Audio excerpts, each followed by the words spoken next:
Welcome to the Daily Decameron, Tales to Connect Us in Troubled Times. Episode 6, The Parable of the Rings. Today, the tale of a Muslim and a Jew, told by a Christian. The story of the three rings at the heart of this tale predates Boccaccio in medieval writing, and it continues to crop up in European literature for centuries after the Decameron, most famously in the 18th century German play Nathan the Wise.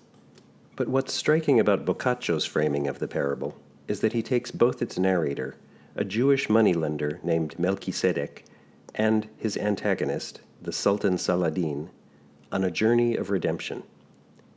They start out as medieval stock characters, the rich, miserly Jew and the scheming Saracen, but in a mere 16 sentences, Boccaccio allows them both to transcend those stereotypes. Saladin reveals his honesty and nobility, and Melkizedek emerges as a wise and generous anti-Shylock. Often in the Decameron, Boccaccio paints non-Christian characters in a positive light, presenting them with dignity at a time when they were usually portrayed as at best comical and, more often, outright evil. His personal encounters with Jews in Naples as a young apprentice merchant might well have contributed to his unusually open-minded perspective. But whatever its source, Boccaccio shows us over and over again that he values wisdom over doctrine. And in this story, he breaks with convention to make the point that the truth is the truth, no matter who tells it. Prima giornata, novella terza. Saladino e Melkizedek. The first day, the third novella, the tale of Saladin and Melkizedek.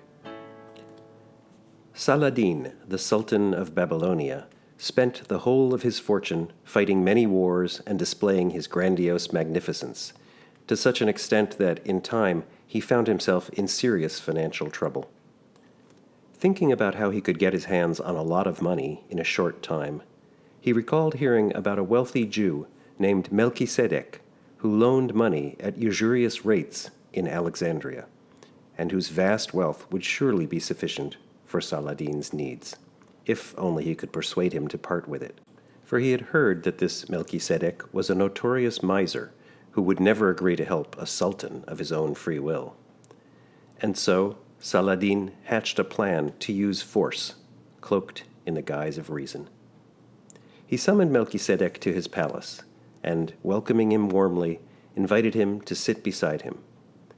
Then he turned to him and said, "Worthy man, I have heard it said by many that you are most wise and well versed in matters of theology, and so I would like to pose a question for your consideration. Which of the three great religions do you believe to be the true one, the Jewish, the Muslim, or the Christian?" Now, Melkizedek, who was indeed a wise man, knew instantly that this was a trap, designed to trip him up and provoke an argument. And so he sharpened his wits and quickly decided on an answer. "My lord," he said, "your question is a worthy one, and in order to answer it, I think it best to tell you a little story. Long ago there lived a very wealthy man who had in his treasury, among many precious jewels, a ring of extraordinary beauty and value, which he wished to leave to his descendants in perpetuity. And so he ordained that upon his death he would bequeath the ring to one of his sons, and whichever of them was found to have it in his possession should be honored and revered as his one true heir and the new head of the family. And so this tradition continued for many generations, until at last the ring passed to the hands of a man who had 3 sons. Now these sons were all splendid young men, all virtuous and all obedient to their father, and he loved them equally. As he began to grow old, his sons, knowing the tradition of the ring and wanting to be the family's next patriarch, each begged their father to leave the ring to him. But the worthy man could not decide which one to favor, and so he promised the ring to each of them and came up with a plan he hoped would satisfy all 3. He commissioned a master jeweler to secretly make 2 copies of the ring, which were so much like the original that even the jeweler could hardly tell which was the real one. And when he was dying, the father took each son aside and gave him one of the rings. Upon his death, the sons each stepped forward to claim their inheritance and their place of honor in the family, and each brought forth his ring as proof of his claim. But finding the rings so alike that no one could tell which was the real one, the brothers realized that they must set aside the question of which son was the true and rightful heir, and leave it undecided, and to this day the matter has never been settled. And now, my Lord, may I say to you, the same applies to the three religions that God the Father gave to his three peoples.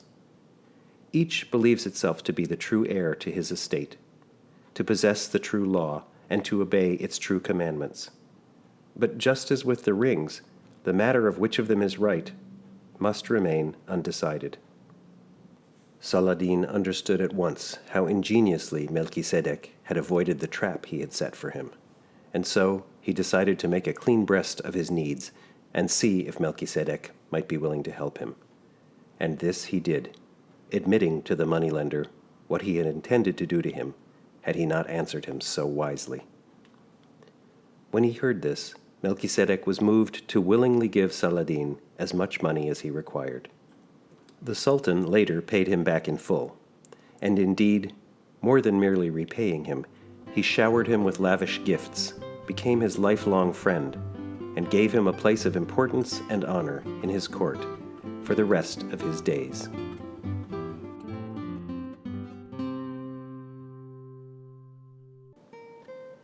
Thanks for listening to The Daily Decameron, a production of the Italian Cultural Institute of San Francisco, Anna Maria Di Giorgio, director. This program was produced by Franca Cavallaro and edited by Enrica Cavalli, with music performed by John Sayles. I'm your host and translator, Steve Siegelman. We hope you'll join us for more episodes in both English and Italian. Meanwhile, stay well, stay connected, and share your favorite stories with the people you love.